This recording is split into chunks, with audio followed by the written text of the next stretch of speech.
When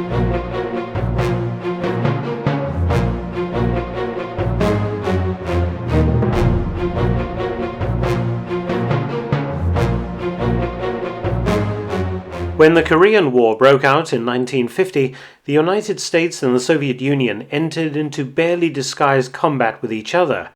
Ostensibly, the war was being fought between the US-led United Nations force that was trying to defend South Korea from a North Korean invasion. But the North Koreans, as well as receiving weapons and supplies from Stalin, including T-34 tanks, was reliant upon Soviet fighter pilots to man some of their Air Force squadrons, particularly those flying the excellent MiG-15. Although the Soviet Union never admitted it officially, a lot of air combat took place between US aircraft and Soviet fighter pilots flying MiGs in North Korean markings. The Soviets were under strict orders not to fly below the 38th parallel into South Korean territory in case they were shot down and captured and Stalin's involvement in the Korean War revealed. There was a problem for the Soviets. The MiG-15 was being outclassed in many respects by the US North American F-86 Sabre. In fact, both sides were keen to get their hands on each other's aircraft. The Americans set up Operation Moolah, whereby a reward of $1 million was offered to any Soviet pilot that defected at the controls of a MiG-15. The Soviets didn't offer cash, instead they decided to steal an F-86. The F-86 had entered US Air Force service in 1949. A swept-wing fighter, it was able to reach transonic speeds above the speed of sound to 685 miles per hour. In fact, the F-86 and the MiG-15 were quite similar in design and performance.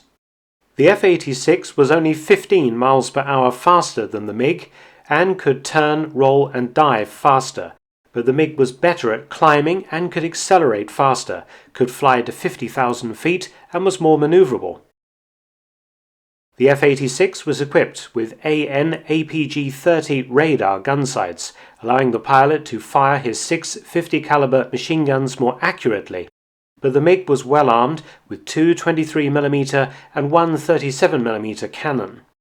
Nonetheless, though aerial combat over northwest North Korea, what was known as MiG Alley, showed that the planes were evenly matched, both sides sought information on the other's technical innovations to both copy and defeat them. The Soviets had an opportunity to finally snatch an F-86 Sabre in October 1951. A Sabre, part of a flight from the 1st Fighter Squadron, piloted by 2nd Lieutenant Bill Garrett, had become entangled with Soviet MiGs of the 324th Fighter Air Division. In the ensuing dogfight, Garrett's aircraft was intercepted and hit. He was ordered home to avoid any chance of his Sabre coming down in communist-controlled territory.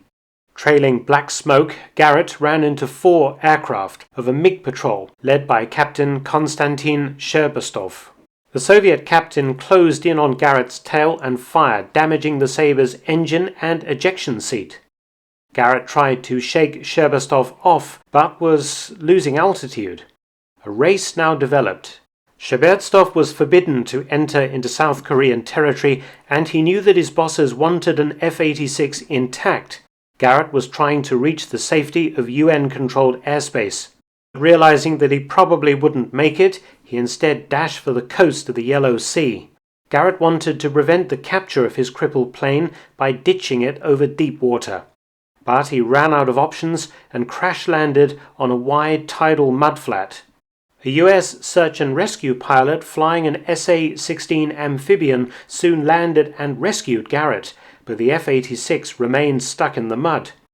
A huge air battle now developed above the crashed fighter as US pilots tried to destroy Garrett's plane and Soviet MiGs tried to fight them off. 7 MiG-15s were shot down in 3 hours, but the Americans failed to destroy the downed F-86, which was covered by the incoming tide.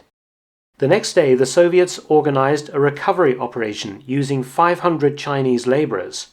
The overcast conditions prevented American aerial interference, though the US Navy ships opened fire from extreme range.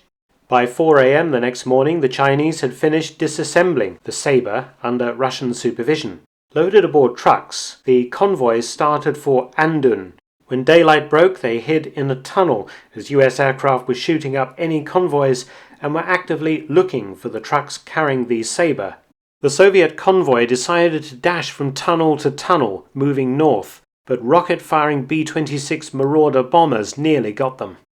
Arriving safely in Andun, the plane was sent by train to Moscow, allowing Soviet engineers to copy and manufacture the US technology, particularly the advanced gun sight. It was to be 2 years before the Americans got their hands on a MiG-15, when Operation Moolah finally paid off when a North Korean pilot defected to the south. Thanks for watching. Please subscribe and share, and also support my channel at PayPal and Patreon. Details in the description box below.